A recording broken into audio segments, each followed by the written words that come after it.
Welcome to the Grazing Grass Podcast, episode 125. First is keep things simple as possible, because if you get things too complicated, it's not going to be sustainable. You're listening to the Grazing Grass Podcast, sharing information and stories of grass-based livestock production utilizing regenerative practices.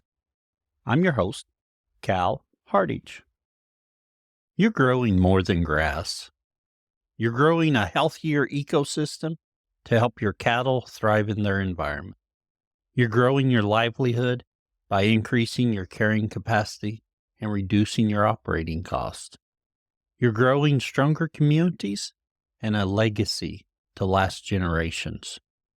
The grazing management decisions you make today impact everything from the soil beneath your feet to the community all around you.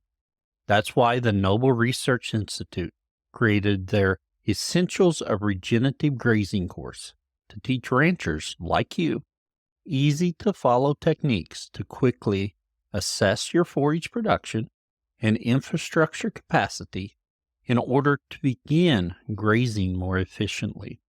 Together, they can help you grow not only a healthier operation, but a legacy that lasts. Learn more on their website at noble.org/grazing. It's noble.org/grazing. On today's show, we have Jeremia Markway of Markway Ranch. On the show, we talk about his story with Corriente cows, raising Corriente calves, raising crossbred calves out of those Corriente cows. We talk about hair sheep going back to the Hopping Brothers here in Oklahoma. And we talk about custom grazing with just a little bit about grazing horses thrown in there. It's a great episode. For the bonus segment for Grazing Grass Insiders, we talk about Jeremiah's transition from an off-the-farm job to an on-the-farm job. Before we talk to Jeremiah, 10 seconds about my farm. And a little bit later in today's conversation, we talk about sometimes when you're on this regenerative journey, can't be a purist because there are some tools out there that maybe are not always the best or what you want to do in the end, but you have to use them to get there. And as I've mentioned on the past few episodes, I've been mowing a few pastures that have Sericea lespedeza that's gotten out of hand because of poor management. So I'm using that tool to try and get those pastures in a better condition going forward, as much as I don't like it. Sometimes we have to use those tools that are available to us to get to where we want. For 10 seconds about the podcast, first let's read a review. Oh yes, low input profitable grass farming ideas. This podcast is a great addition to your weekly listens if you're raising animals with grass as your centerpiece. The host does a great job asking questions and focuses on profitable grass-based production for many classes of livestock. Thank you, Perkinstown Bowhunter, for the review. And as we mentioned before, if you haven't left us a review, please do. It's really beneficial for us, and we greatly appreciate 5-star reviews and positive comments. Thank you. And let's go ahead and move on and talk to Jeremiah. Jeremiah, we welcome you to the Grazing Grass Podcast. We're excited you're here today. Thanks, Cal. I appreciate you having me, and looking forward to it. Wonderful. To get started, Jeremiah, can you tell us about yourself and your operation? Yeah, so my family and I ranch in central Missouri. We are pretty much strictly a grazing operation. We've done all kinds of things over the years, from registered beef cows to commercial beef cows to grazing stockers. Currently, our enterprise mix is made up of hair sheep and Corriente cows that we breed to beef bulls. Still do custom grazing of some other people's cows, beef cows. And then we also raise some quarter horses too, just a few, and we've done that for years. So we focus on being low input and regenerative and all those things. And mostly try to keep it as simple as possible, and profitable is the main thing. So Right. Yes. I agree with that. Simple. I'm not the brightest out there, and profitable so I can do this tomorrow. So, yeah. So you've got a few things going there, but you also mentioned you've done a ton of other things getting to this point.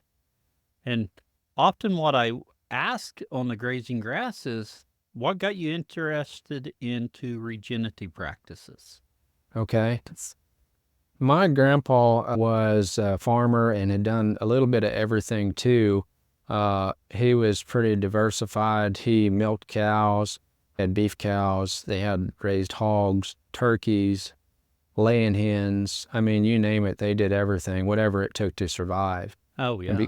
and because of that, I think I just got really interested in all avenues of agriculture, sometimes to my detriment, because it can be a deal where I Yeah. like to go down different rabbit holes. But Dad got interested for some reason, and I don't really know why, but back in rotational grazing back when I was like 10 years old. And he Oh, started yes. putting in all kinds of electric fences on the places back before it was cool to be doing that sort of thing. And for some reason, that just really struck a chord with me. I loved moving the cows around. I loved seeing how the grass responded. And so I just really chased that and took it to another level as far as making a living with it. I got a degree in agronomy from the University of Missouri. And most people that were going into that sort of thing, they were doing it because they were wanting to be going to crop production, but I was one of Oh, the yeah. few that I was just interested in grass and forage production. So with the intent of grazing livestock. So that's kind of where my journey started, and I've done a few other things along the way. I worked as an adult ag teacher for, 12 years or something like that. Worked for the Missouri Department of Natural Resources for a couple years. And I managed 2 research farms at Lincoln University in Jefferson City for about 8 years. Oh, yes. All that while I was also ranching on the side, but back in 2020, I left that and went full-time ranching. And so it's been a good deal. Been blessed. Just a little bit on Lincoln University. Lincoln University is the reason I have hair sheep. Really? I went up to a small ruminants conference there that Greg Judy was coming to, and I want to say that was 2011, Mhm. right through there sometime. And I've told this on the podcast before, or I believe I have. Um, I was the only person there out of all the producers that only had meat goats. Oh, Everyone really? else either had hair sheep or hair sheep and meat goats. Everyone there said, you've got to get hair sheep. It's going to surprise you. You've got to get hair sheep. So I came home, spent a year convincing my dad, hey, let's try this. And then maybe 2 years, because it was 2015 before we found a flock to buy. And we'd Mm-hmm. actually been looking for a big enough flock for a couple years to buy it. So it took me a couple years to convince Dad that, hey, we ought to try this, and a couple years to buy a big enough flock, because I would find on Craigslist and stuff 5, 3 ewes, and I wanted Right. 30 to 50, and finding them was a little bit tougher at the time. Oh, that's interesting. That's interesting also, your story about getting them and what you went through with that. Also, I'm similar in a similar situation. I got them in 2011, the fall of 2011. Oh, yes. And I'd been debating on getting them for 4 or 5 years before that because I had some friends that had them, and I'd love to go out there and watch those sheep, and they just intrigued me just like the grazing did. And finally one day I talked to my dad about it, and brother-in-law and stuff, we ranched together, and there was some hesitancy in all of us, but Oh, yes. finally one day I'm just like, I'm just going to do it. And I was fortunate enough that a friend directed me to some people down in your country, I think, or closer that way anyhow, Joe and Hoss Hopping, good friends of mine down there around Tulsa. And anyhow, I got our start from them and have kept their sheep going, and it's been the only thing I wish I would have done is I'd done it sooner. So they've been good. I agree on the hair sheep. I wish I would have done it sooner. I had goats for a number of years ahead of that, and I love goats. I love their personality, but they're just a little bit more work. Yeah. And I ended up selling all my goats, and then I guess a year ago I bought another handful because I didn't have enough headaches. So I thought, get some more goats. We've talked about getting them, but I haven't made that plunge yet. So we had them when I was younger growing up. And yeah, you're right. For us, at least, they were a little bit more of a challenge at the time. So one of these days we'll get them again. But oh, no. Let's jump back. You said your dad started putting up electric fences when you were about 10. I know when I was exposed to the grassman stock or the stockman grass farmer, and I want to say it was the late 80s when I was first exposed to it. I looked around. I couldn't find anyone doing anything with electric fences. And we started doing some, but we had all kinds of problems. And later on, we didn't ground the system good. We were buying too small of energizers and whole host of issues. Did those electric fences work good? Y'all have them in place? And then that just kind of established that this is the way you're doing cattle. yeah, I mean, that's how we got started too. I remember getting the Stockman Grass Farmer and sitting there reading it from cover to cover over lunchtime, yeah. when I was younger like that. And there wasn't a whole lot of knowledge around either at that time around our area, but we did have a good NRCS. I guess she would have been a district conservationist that helped us out a little bit there. And then the guy that we bought some supplies from originally was about an hour north of us, and he gave us some good tips as far as installing it and whatnot. So, but a lot of it was trial and error too. You're a guinea pig, and when you're on the edge like that, doing that first around the neighborhood, and there's lots of people make fun of you and wonder about your sanity and that sort of thing. But People I don't still know. wonder. Yeah, they still do. Yeah. That just never really bothered us. Obviously, we have sheep and Corriente cows, so we're not too worried about what people think about us. Yeah, So, right. yeah. Well, I just think that's interesting, that exposure from way back for you. When you went through college, and then did you come back to the home farm while you did some outside jobs too? Or were you away from the farm completely for a while? No, I've lived all around here close to the home farm pretty much my whole life. And just like I said, just did that on the side. That's all I've ever wanted to do, and do it full time. And probably, honestly, I could have done it sooner, but there's that uncertainty that comes with leaving a job. You get a regular paycheck and stuff like that. And so I've always been involved with it and have never really left. So after you go to college, come home, did you all make any drastic changes, or were you just reinforced with, hey, we're doing what we should be doing, and you continued with that? No, I think the story of my life, Cal, when it comes to grazing and ranching and stuff, is that I'm always trying something different and trying to make it better. And so what we think is right one year, we may find out a few years down the road that we need to make some adjustments or whatever, that what we were doing is not working as well as this other method or this other way of doing things. So it's been a constant adjustment, and it still is to this day. I feel like if I ever get to the point where I'm not changing things and questioning what I'm doing, then I'm probably getting stale. And I like to learn and keep trying to push it to just to be better at everything. So it's a constant process. You mentioned a while ago Corriente cows. I'm sure your dad wasn't running Corriente cows, and what brought you to Corriente cows? What got them on your radar and caused you to introduce them into your operation? Yeah, we used to, like I said, run commercial cows, and then we got into the registered Angus deal, and they were good cows, but we ended up selling those. I can't even remember when now off the top of my head, but we've always team roped. His main love was horses, and he's actually retiring here in 2 weeks. He's been a veterinarian for 53 years. And he had horses his whole life and that sort of thing. So we team roped, and we just kept some of those heifers one year. I don't remember why, but we bred those heifers, those Corriente heifers that we had, and we got to figuring out that they made really good mama cows. They last a long time. Their udders are good. Their fertility is incredible. And so we started dabbling with that, I think, like 25 years ago or something like that. Oh, yes. Yeah. And for us, it just seems like they fit so well in our operation that we've never really wanted to go back to beef cows, but they've been good to us. Are you typically using solid colored ones, or are you using some paints? Our herd now is pretty much solid black, red, and some browns. When we started out, we started with everything, and we had some old friends of ours that roped that had Corrientes forever, and they said, well, you'll never breed the spots off of them, but that turned out not to be true. We kept breeding the solid colored bulls, and we, by selecting the heifers that were solid, then we were able to, it's rare that we have a painted up calf now. Yeah.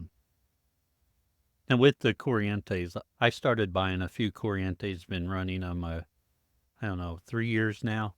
But I've just bought a few, and most of mine are paints because they're cheaper than solids. I figure I will breed it off of them. But I also love the genetics behind the color of them, so that's just a side quest for me. Right. But one thing I've got to ask you about that, I buy some of these open Corriente heifers, and I don't know their age because I'm not from a roping background. I'm not from a rodeo background. I see them out there, and I'm part of some groups, and I know fresh ones have never been roped, is my understanding. Then if they've started, they've been roped a little bit. Roped out is they're not good for roping anymore. But how old a heifer is that at that point? It can depend on how hard they're used. Some of these heifers, if they're taken to jackpots and stuff and they're really roped hard and abused, they can get roped out pretty fast. So that could even be the same summer that they started roping them. Now, other people that might buy them and take care of them, they might not get roped out until they're like 2 years old, at the end of their 2-year-old year. So typically we start roping ours when they're a year old, and we'll still rope them pretty much till they're 2-year-olds. So, oh, okay. Yeah. Do you breed them? Do you wait to breed them till after you're finished roping them? Yeah, most of the time. Sometimes we'll run a Corriente bull in there with them when they're yearlings, and some years you'll have a good breed up on those heifers, some years not. But if you do get them bred, you just need to take a little bit of care of them because they're still growing quite a bit and they're trying to raise a calf. So what our program is, we breed those heifers to Corriente bulls the first 2 times we breed them. Oh, and that way we're able to keep generating Corriente heifers for our herd, for our replacement. And then their third breeding season on, they will be bred to beef bulls at that point. And then and so those steers will sell in the regular livestock auctions, but the heifers, those half-blood heifers, there's a really good demand for them for mama cows for people. So we usually sell those right off the place. Oh, yeah. So your first calf on those Corriente heifers could be as early as 2 and 2.5, but it's probably going to be closer to 3 years old on those. Right. Yeah, most time. Yeah. We just found that it's a little bit easier that way on them. So since we're roping them and stuff. Oh, yeah. I found with the few I purchased, it seems like I have better luck getting them bred when they're just a little bit older. I've got a set with a bull right now that I thought might breed last year in Kev, but they just wouldn't breed for me. And I thought they were close to size, and I knew they were on the small end, but thinking they'll breed now without a problem. But it just makes me think, for those Corrientes, we're probably looking at a 3-year-old to kev them out, just at their growth rate. Yeah. And the nice thing about them, too, is like, I'm thinking of one half-blood cow we have out there. We have a few half-blood cows that we do keep, but I think she's 19 and had this spring, and she's had a calf every year since she was 2. And we've got several Corriente cows that are 15 to 18 years old. So they just last forever, but they can anyhow. I mean. Right. With your Corrientes, you're breeding them the first 2 years to a Corriente bull. I'm assuming you're producing more steers or bulls than you would rope. Is there a good market for roping calves? Yeah, I call those the beef market as far as their value. But yeah, we sell all of the bull calves or steer calves to other ropers, and we've never had any trouble ever getting rid of them. They don't bring as much as what these beef calves are bringing right now, but it's still relative to it. Right, because you've got a lower cost cow in there. Right. And their inners when they get done roping those Corriente steers, when they get roped out, there's no place else to go with them other than the feed lot, and a lot of people don't like to feed those type of cattle. Oh, yeah.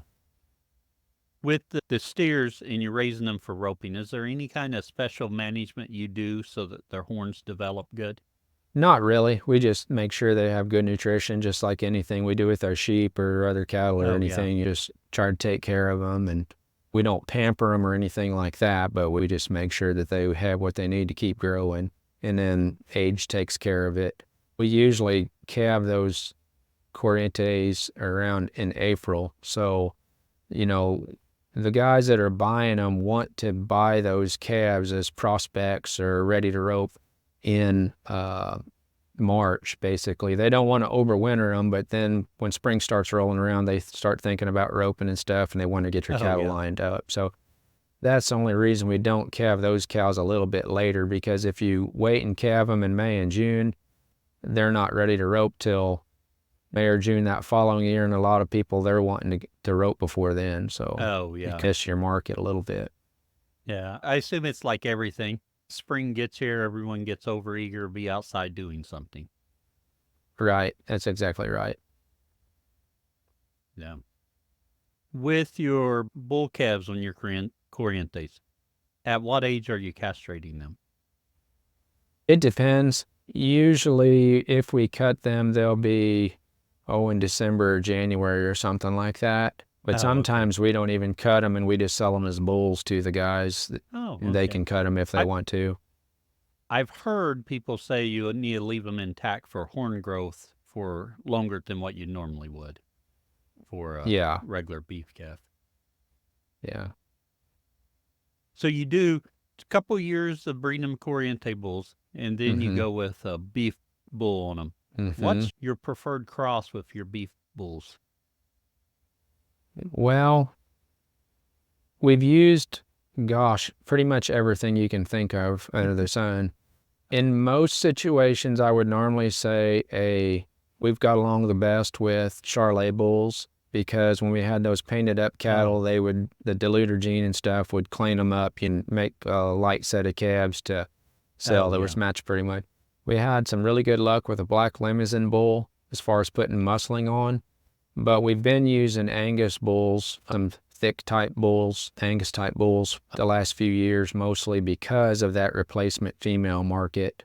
And if you put the right Angus bull on there, it's really muscled up, you get some really nice bull calves too. So that's where we're at with it right now. Yeah. And then you're selling a lot of those for replacements. Are you also keeping a certain percentage in your own herd? No, the half-bloods, it's pretty rare that we keep one. It just, we might keep one around to show somebody this is what they turn into or something like that. But no, we just, for simplicity's sake, we usually just keep the Corriente straight as far as the mama cows and let somebody else buy the half-bloods. And then they can put beef bulls on them, and those 3/4 blood calves are pretty nice calves. They sell pretty good, right up there with a lot of the other cattle. I completely concur. I've got a couple of half-blood Corriente cows, and their calves, which are going to be 3/4 whatever beef breed it is, you can't tell them from my straight beef calves. They make nice. They're just a match set. I think, personally, I think every cow in the country ought to have a pinch of Corriente in her as far as cleaning their udders up and the fertility and the heat tolerance that they add to it. But I know a lot of people would debate me on that, so that's okay. That's just my opinion. So with those Corrientes, we're working with smaller cattle. We just purchased some Angus cows, found a deal we liked on them, sent them through our scales. The biggest cow topped out at 1,600 pounds, which is a slight problem because we're trying to, on Dad's place, and these cows our own dad's place, we're trying to run about 1,100-pound cow. And Mm-hmm. my herd's much smaller because I'm running a lot more Corrientes than Southposts.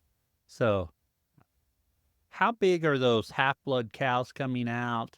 Those half-bloods they typically mature at 900 to 1,000 pounds, maybe 1,050. But they're not that much bigger than our Corries. Our Corries weigh around 800 pounds when they're mature, so 8 to maybe 850. Depends on when you weigh them. But anyhow, yeah, the half-bloods, they're about 100 to 200 pounds heavier than that. That's about it. Oh, yeah. Okay, now I've got a really tough question that causes all kinds of controversy on Facebook groups. Oh, boy.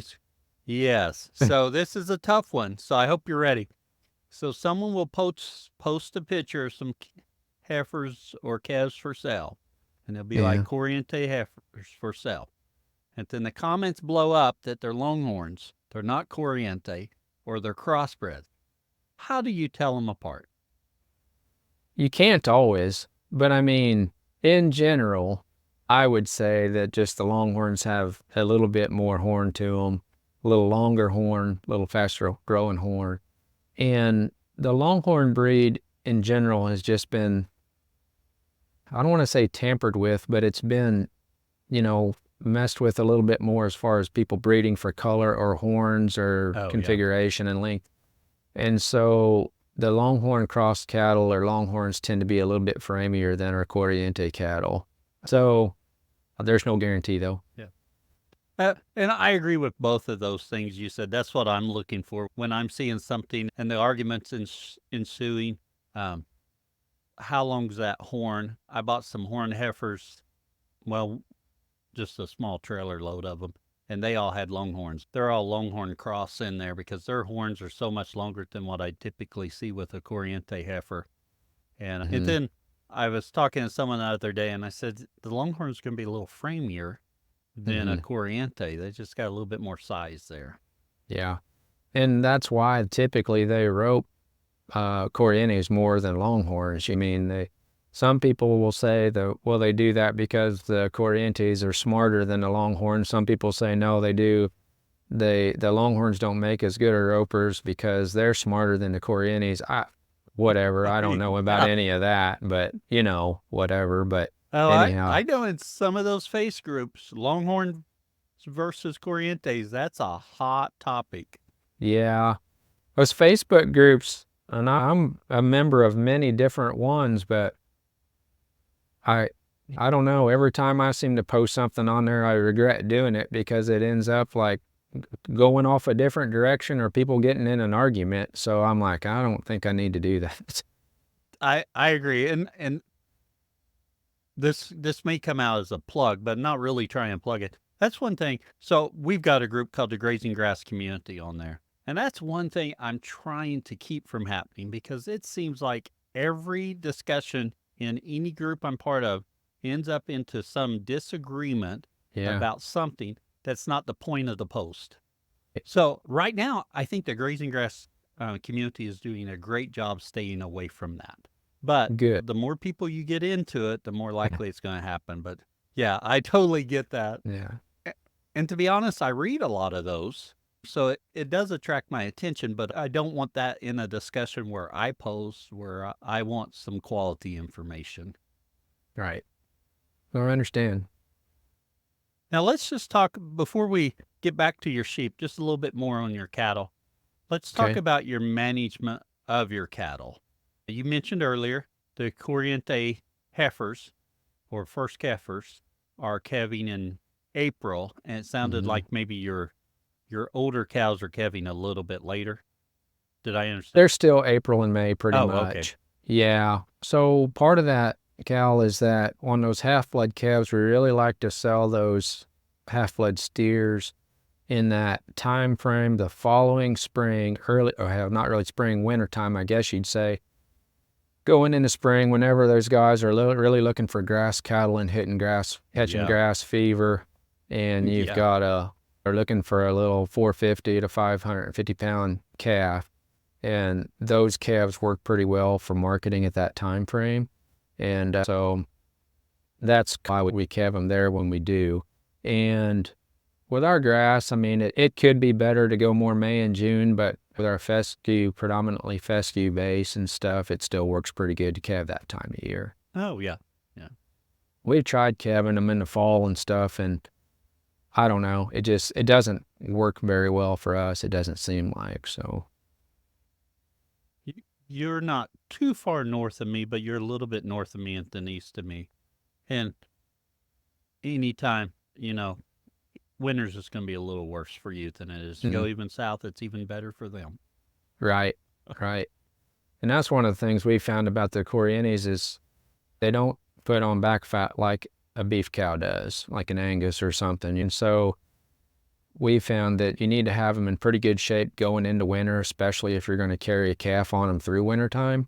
Because if you go into winter with them being in less than optimal condition, and you get into a patch of really bad weather, cold weather, extended period, they can really drop condition pretty fast. So that's pretty important. In my limited experience, I've seen them really get pulled down with a calf on them. And to be honest, I'm trying to poor boy them through winter because to keep those costs as low as possible. Sure. But, yeah. Yeah. Let's go ahead and move back to sheep. So with your sheep, you got those in 2011. Why did you decide to get sheep? I just saw that as much as I like grazing, and like I said, my friends that had them, that I'd go look at their sheep, and they told me how good they were as far as making money and how they just fit the grass cycle, I guess you'd say, so much with our cool season forage base and stuff. I don't know, I just wanted to try it out, and I thought they would be a really good fit for us. So that's what we did, and it's, like I said, it's been great. What was the thing that surprised you most about him once you had sheep? I think it's just how much they're just, to me, the perfect grazing animal. I mean, you got an animal that we lamb starting around May 1st, and then you will have babies on her for 90 days or something, maybe longer if you leave them on. But you have a dry animal then for fall and winter that you can, you're not going to abuse her or anything, but her nutritional requirements are so much lower. Whereas a cow, she's nursing a calf for most of the year and trying to breed back. And you're breeding a cow when she's nursing a calf, and you're breeding a ewe whenever she's dry, so it doesn't have that lactation demand. And so to me, they just fit so well with grazing, managed grazing system. I think they're great. When you wean those lambs, when are you marketing them? As soon as you wean them? And I'm assuming you're weaning at about 3 months. We have been weaning at about 3 months, for about as long as I can remember. This year we might do something a little bit differently due to circumstances, but anyhow, no. Typically we wean those lambs and put them on a different place, and we'll graze them through the fall, and then we will sell them in December or January when the market's a lot better. Now that's on our market lambs. Our replacement ewe lambs that we sell, we do typically sell those at 90 days off the farm, and to whoever wants those, we typically keep a list and people that want those ewe lambs. And then we'll also keep some rams back for ourselves to breed, and also sell some breeding ram lambs that we use, or that they can use that fall. Oh, yeah. Yeah. Sounds good. Do you run your sheep with your cattle? With them, but not with them. So we do more of a leader-follower type deal with our sheep. Our sheep are, the way we figure it for us is that the sheep are the higher value animal. And so we lead with the sheep, and we'll be in a paddock. We do daily moves. We'll be in a paddock for a day, and they get to graze whatever they want as far as what grass they want, the forbs, clover, and broadleafs and stuff like that. And then I'll come in with generally with custom grazing fall calf and dry cows that we get from different people, and I will clean up that pasture with them since they have a lower nutrient requirement, at that time that we have them, and it works really well. Conditions the grass for the sheep the next time around, it's meeting the cows' needs. And one year when we first got started with the sheep, I think it was maybe 2 years into it or whatever, I thought, well, we're just going to go all sheep on this place where I live. And we got rid of the cows off of that system that year. And I ended up with wormy sheep and waist-high rank fescue by the end of 90 days. And so I knew that wasn't going to work, and we put cattle back in the system. So I feel like the cattle are a vital part of the sheep operation. It's just that I don't want to own that many cows year-round. So we can get into that a little bit more later, but that's one of the sweet things I think about the custom grazing deal. We'll come back to that when we transition to our overgrazing section. Mm-hmm. With your ram lambs, you're keeping your own rams, and you're also selling a few off. Are you banding them while they're younger, or are you selling your market lambs as rams? We sell our market lambs as rams also. Oh, okay. So we just wean everything, and then it's completely gone to a different farm where I don't have to worry about that. Now, that's what we've done, like I said, what we've been doing in the past. This year, we're probably going to do something a little bit different. We've been grazing cover crops for the last 3 years in the wintertime, and I've found some more farmers to work with that are willing to let us graze our cover crops.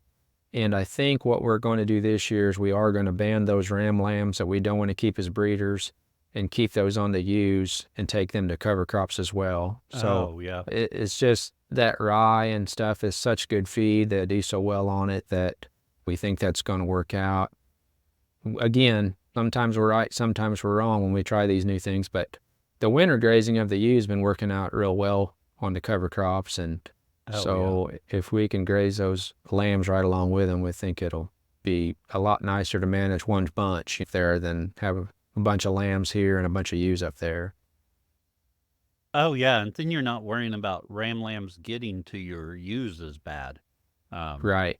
We're planning on castrating our ram lambs this year, mainly from a management standpoint, because just keeping them separated, we've actually done a lot of fencing to improve that, some permanent paddocks, because those ram lambs, oh man, one gets out, they just mess up lambing season. Absolutely, yeah.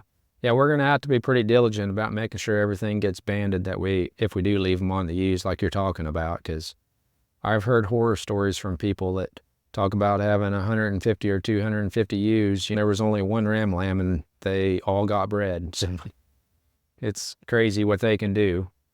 Yes, well, I had a ram lamb out, and I had about 50 of my ewes lamb in February or March, and then the rest of them lambed in May when they were supposed to. Yeah, yeah, they can do a lot in a little bit of time. One other species you'd mentioned was horses. And do you graze very many horses? And are you managing them in a regenerative fashion? Not as much. So most of the horses are on another place, and they're not really grazed the way that the sheep and cattle and stuff are. Now, I will say they can be. Here at the house now, my wife has her horses here, and I have one, my daughter and stuff. And I hate to see a horse park out an area, you can grab it to the ground and stuff. So the condition is that if they came over here to the house, I'm such a stickler on my grass and taking care of it, that they would be rotated around. And so we're using polywire and rotating them around and moving them every 2 or 3 days. They can, I mean, if they're grazed like that, in that manner, they can be a really good grazing animal. It's just like anything. They'll overgraze, same as a cow or sheep will if they get the opportunity. So I'm actually looking forward to seeing what I can do with them and targeting some areas that maybe some riparian areas in the summertime that I don't really want the cows in, stomping up and standing in the creek, but those horses won't do that. So grazing some areas like that and doing different things. Oh, very good. You mentioned using electric fence with them. Are you using poly braid? You're using poly tape or? Poly braid is all I use. Poly braid? Yeah, just poly braid. Yeah, just regular, same stuff I use for the cattle whenever I'm dividing a paddock up in half or something like that. So they respect it pretty well. And that makes more sense to me than going out and having a separate product just for horses, do something with them. Yeah. I like it because I can still run my sheep in there through that paddock if I need to eat the broadleaves and stuff that the horses don't want. You can flash the sheep through there, and it seems to be working real well. Oh, yeah. One last question before we go ahead and go to the overgrazing section. I didn't ask this earlier, and I'm not even sure why I didn't, but you mentioned polybraid through there and bringing sheep in. How many polybraid lines are you running for your cattle, for your sheep, for your horses? Okay, so on the place, I'll just use the place that I'm living at, because every place is a little bit different. Yeah, it's got several places, and we have some rental places that we operate on and stuff, so everyone's a little different. But on this place, I actually have it divided up into about 40 paddocks, and it has 3 and 4 strands of high tensile electric. Oh, yes. And the reason I went to that was when I was working a full-time job, and I was putting up polywire every day, taking it down. You have to do that before work and after work and whatever. I got tired of building the same fence 5 and 6 times a year, and it was just a labor deal that I thought you just need to put the money into the fence. And now I give up some flexibility and different things like that with that system, but there's some things I gain with that as well. Oh, yeah. So with the sheep, basically I don't use polywire with them. I just rotate them through that series of paddocks and stuff. And then maybe I'm in there a day, and then in the growing season, and then more the dormant season, I might be every 2 days or something in a paddock and still rotating. The cows, they're in those paddocks for a day or two, depending on how many head I have from the clients. And I do use polywire to break those paddocks up into 2 or 3 different pieces to get higher impact, better utilization on the grass. So it just depends, but I just use one polywire on that. Oh, yeah. Yeah. And I like it. I mean, there's times I think that I do my fencing differently, and there's times I do change things and whatnot, but I don't know if the perfect way to do things. I think it's a little bit different for everybody, what fits their needs. Oh, yes. Yeah. Yeah. And that's one reason sharing these stories, maybe something will speak to someone. They're like, oh, that's what I should do. Mm-hmm. Even if it's been said 100 times. I know for me, I need to hear it about 100 times before it Yeah, really does. I do too. Usually I have to do it about 100 times before it dawns on me, but Yeah, that too. Yeah. Well, Jeremiah, it's time for us to transition to our overgrazing section, where we take a little bit deeper dive into something you're doing on your operation. And one thing we talked about, and you mentioned just a little bit, was custom grazing. So we had discussed custom grazing for management, and you'd mentioned earlier grazing sheep ahead of some fall calving custom cows. Let's talk about your custom grazing operation and what you're trying to do with that. okay, sure. So the reason I like the custom grazing and what we're trying to do with it is it offers me so much. Well, there's a number of things, but one thing, it offers me so much flexibility in how I manage my grass. If, like I said earlier, if I didn't have the cows in that system, I'd have a bunch of rank fescue that the sheep wouldn't perform well on, and I'd have parasite problems. Now, there's a whole debate out there. Some people say that the cows vacuum up the sheep parasites and stuff.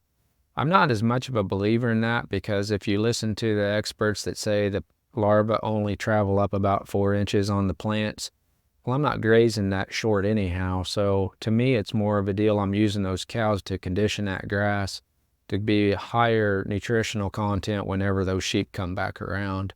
Yeah. I'm getting paid to do that. So I'm having those May, June, July, and August, or let's say May, June, July, and part of August. They'll go home sometime in August there. It might be the 1st, it might be the 15th. It just depends on the year. So I'm getting paid to use someone else's cows as a tool to help me manage my grass for my sheep. And I like that flexibility from a drought standpoint too. Last year we were extremely dry. I think we had like 18 inches of rain total, and we're in like a roughly 40-inch rainfall area. So we were well below half. And I knew going into the beginning of April that we were dry. We only had 1/10 of an inch the month of April. And I called my clients and said, look, I can only take 60% of what you sent me last year. and I may have to tell you to come get them in 30 days. Ultimately, we did graze them for 45 days, but what would have happened if I would have, instead of having those 150 or 200 cows that we took in custom grazing, what if I would have had 150 cows that I had to try to figure out a way to feed through that drought? So that custom grazing deal just really offers a lot of flexibility to me in how I manage everything. Think of our Corriente cows as what we can carry through the wintertime grazing, most of the wintertime with them. And then we just try to try to manage our excess grass growth in the summertime with those custom cows, basically. Oh, yeah. Now, for your custom cows, are you telling your clients we're interested in fall calving cows so that you get dry cows? Yes. And the reason that is those mamas with those babies, those newborn babies, especially with that 3-strand electric or 4-strand electric, those calves will get shocked and run through it, and then they'll go hide and stuff. And when I'm moving them, it's just too much trouble to have to deal with that. So I try to stay away from those cows. Oh, yeah. I had one of them though the other day, just yesterday, or no, it was a couple of days ago. Anyhow, my neighbor said that she had a set of twins, and sure enough, I have one out there that's not supposed to calve till August supposedly, but she had a set of twins. I have to get her out of there, but no big deal, no big deal. But we really like the fall calving cows. Yeah, yeah. But my clients or our clients that we work with, they're good to work with, and people have asked me about that before. They say, well, I couldn't find anybody to graze, would let me graze their cows, but I bet if you looked around a little bit, you probably would, because it's a generality. No matter where you're at, people love their cows and always want more cows. And most people like to bale hay. So between those two things, if they can send their cows somewhere or have more of them and they get to bale their hay on their place, it typically makes people happy. And that works well with if you want to take those cows in. Yeah, and that's a huge selling point right there. Send them over here. I'll custom graze them. You can get your own hay wrapped up. And like you said, so many people love to bale hay. And I say that not only pay someone to bale their hay, but they want to have all the equipment to bale hay. And I'm not a fan of baling hay. I've done too much of it. Yeah. Yeah, well, like I said, Grandpa was a dairy farmer growing up, and we square baled everything and hauled it in and stuff. And I still like hauling square bales just because it reminds me of when I was a kid. But as far as owning the equipment, we're pretty bare bones on that sort of thing. We have 4-wheeler, my ideal equipment's a 4-wheeler, chainsaw, and a drip torch. That's my big 3. I do like to have access to a skid steer once in a while to clean up some stuff. Is really nice. But we have a tractor and a brush hog, and that's about it. And it doesn't get used very often. So it's hard to make it pencil to own your own haying equipment unless you have an incredible amount of hay that you put up. That was one thing I went through Jim Garish's Kick the Hay Habit school years ago, and that was amazing to me when we worked through his worksheet, how many bales of hay you actually had to put up to make that pencil out. And so that kind of stuck with me. It doesn't surprise me at all. And we dairied, and I know so often I would milk while Dad went to lay down a pasture, so that when we got done milking, the dew would be off or getting close to being off, so we could start raking another pasture so we can get some baling done. Like I've mentioned on the podcast, it's the only time in my life I've been happy I've got allergies and asthma. I didn't have to do as much of that. Now, I could cut grass pretty good, but the rest of the work I got out of, and my brother says I pushed it a little bit too much. That's a debate for another day. But we never had new equipment. We always had not cheap equipment, good used equipment. And it's not good used equipment, it's good used. So things would break, and that's where I learned I do not like mechanic work. Just changing out bearings on balers, and I'm like, I don't want to do it. I don't. Yeah. I'm not very good at it either. No. Now, part of it may be just the way we did stuff. I remember as a teenager, 16, had first truck, and I needed to work on it. And we we do stuff under the tree out here. I can remember the baler being in front of the dairy barn so we could work on it. We had to get it going so we could move it out of the way for the milk truck to show up. But I had to work on my pickup for some reason. I took it out to my grandpa's, and I worked on it in his garage. And he has these huge tool chests with all his tools organized and everything. And I remember for a fleeting moment, I thought, this isn't half bad. But it quickly escaped me. I understand.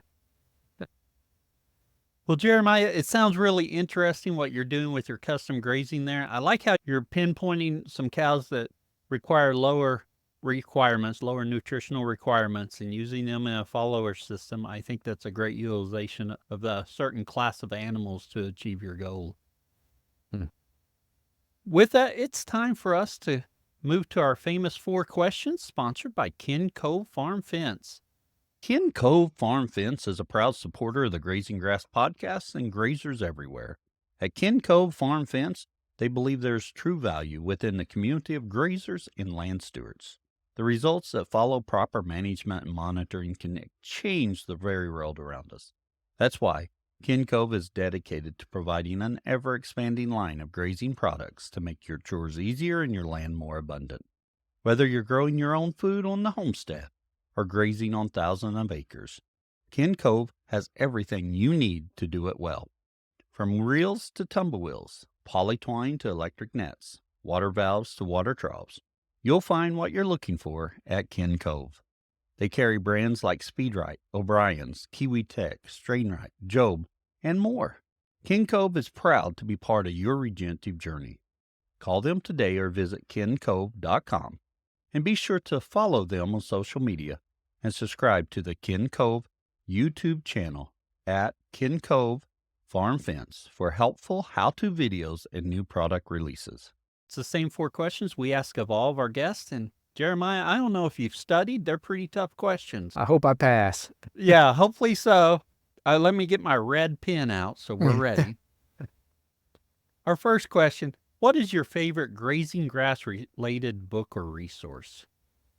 I have a few of those that I think are worth reading, and it's not just specifically about grazing grass, but directly or indirectly, I guess you'd say.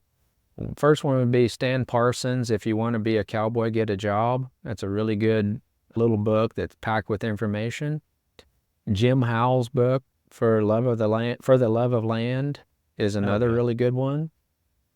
And let's see, I like Alan Savory's Holistic Management Handbook. I think that's good. I know the textbook is a little deep and maybe hard to read, but that handbook I think is really good.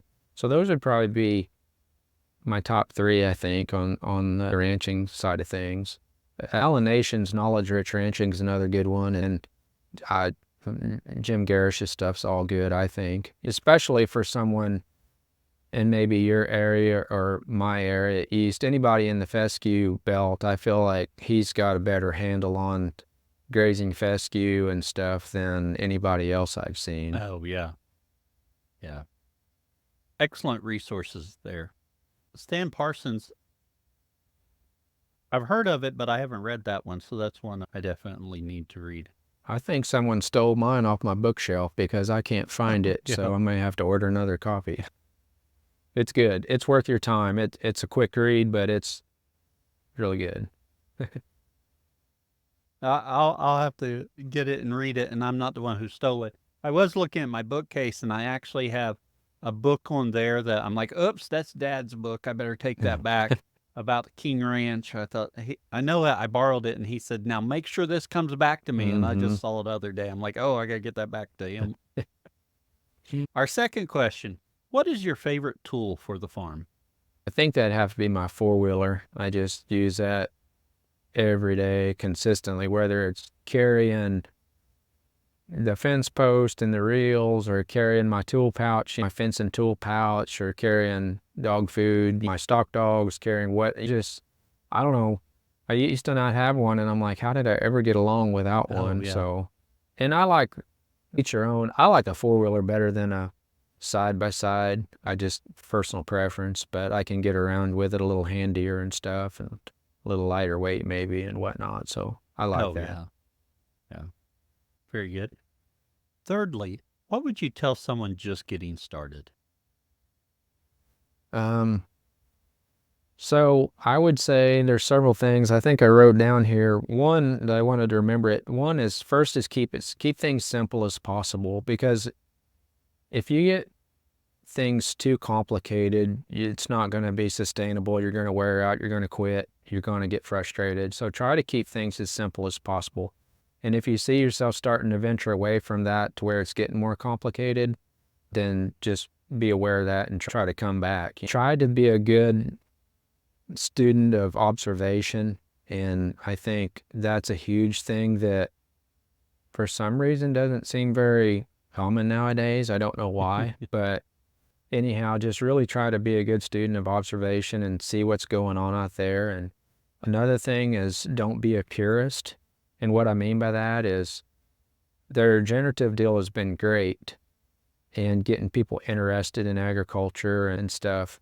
But sometimes I feel like people have an idea in their mind that's too rosy of a picture. And like, for instance, they're not going to deworm something, or they're not going to spot spray brush in their fence line, or they're not going to use fertilizer, or they're not going to, whatever the case may be. There's a whole list of things. They're not going to feed hay. They're not going to, whatever. I wouldn't rule out any of those things. Those are all tools. And sometimes we mess up, and it's not our animals' fault that we have to correct things due to our poor management or things like that. So, I mean, you can go the purist route and say, well, if I'm just going to let stuff die and whatever lives will be, that's what I'll have. But you might go broke doing it too. So just caution people about being a purist. And then the last thing is just never stop learning. I mean, we can always learn something. I don't care. I've never been to a conference or something like that, or heard a podcast where I really don't think I can say I've never learned something. You can always learn something from somebody else. And so keep an open mind and just keep learning. Don't ever stop that. Excellent advice there on all of them. The very first one, keep it simple. My wife will tell you sometimes I think I need to reinvent stuff and makes things more complicated. So actually, that's one I have to remind myself of. I'll be like, well, if I had 14 reels, I could do this pathway to the water, and I can have them do that. It doesn't have to be that complicated. Yeah. I have to keep myself in check on that. Well, just because I said that, don't think that I haven't mastered. I have to continually think that too. So, but at least I try to be aware of it. That's all we can ask. Be aware of it and try your best. But another great point you talked about was being a purist there. Sometimes we have to use some of those measures that aren't considered regenerative to help us along that path where we want to get to go, where we want to go. It doesn't mean we're not working that direction, but we can't just stop all inputs to our animals and think they're going to thrive and make us money. We have to be conscious about what we're doing and deliver. Absolutely. And sometimes we have to do those things.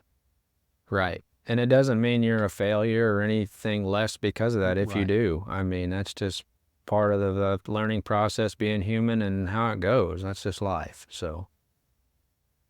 Well, for instance, right now I'm clipping some pastures. I do not like to mow anything because I think I don't want to use diesel. I don't want the time on the tractor. I'd love to do it without a tractor, but I'm clipping some Cerecia lesfadiza because it's gotten too tall. I'm trying to set it back because I have too much of it in an area. So those are tools at our disposal that we can use if we need to get to where we want to be. Right. Absolutely. I agree. And lastly, Jeremiah, where can others find out more about you?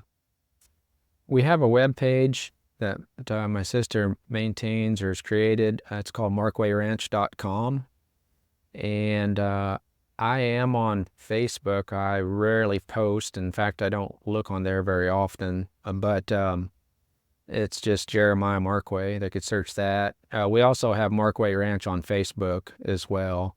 And then One thing I might mention, if you don't mind, I guess, plug in, and you'll see some postings on Facebook. We've been doing some sheep and soil health schools, and we've started calling it Sheep University, but we've been doing those the last few years. Ray Archuleta, myself, and now Hoss Hopping is doing them with us. And so there'll be some more of those coming up in the future. I think we have one scheduled for September 16th and 17th, but just a good school, 2-day school, where we talk about all things low input sheep ranching, farming, whatever you want to call it, grazing, soil health, ranching in general. It's just, I love doing them. You meet so many people. We've had people from Canada to Florida to I'm trying to think. We had New York, Oklahoma, just everywhere in between. And you meet neat people, like-minded people, and it's just a good time and really good learning thing. So might just put a plug in for that. But there's information on markwayranch.com about that they could look up if they're interested. And Jeremiah, I have to apologize. I meant to ask you about those schools earlier and forgot, so I'm glad you brought them up, because you do have more information on your website about those. Mm-hmm. Mm-hmm. Well, Jeremiah, really appreciate you coming on and sharing with us today. Yeah, thank you for the opportunity. It's been fun and good talking to you and everything, and hopefully we'll have to catch back up here in the future. I really hope you enjoyed today's conversation. I know I did. Thank you for listening. And if you found something useful, please share it. Share it on your social media. Tell your friends. Get the word out about the podcast. Helps us grow.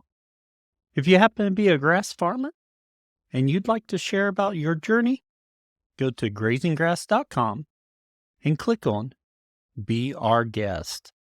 Fill out the form and I'll be in touch. We appreciate your support by sharing our episodes and telling your friends about it. You can also support our show by buying our merch. We get a little bit back from that. Another way to support the show is by becoming a Grazing Grass Insider. Grazing Grass Insiders enjoy bonus content, monthly Zooms, and discounts. You can visit the website, grazinggrass.com, click on support, and they'll have the links there.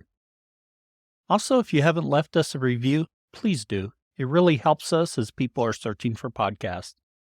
And I was just checking them, and we do not have very many reviews for 2024. So if you haven't left us a review, please do. And until next time, keep on grazing grass.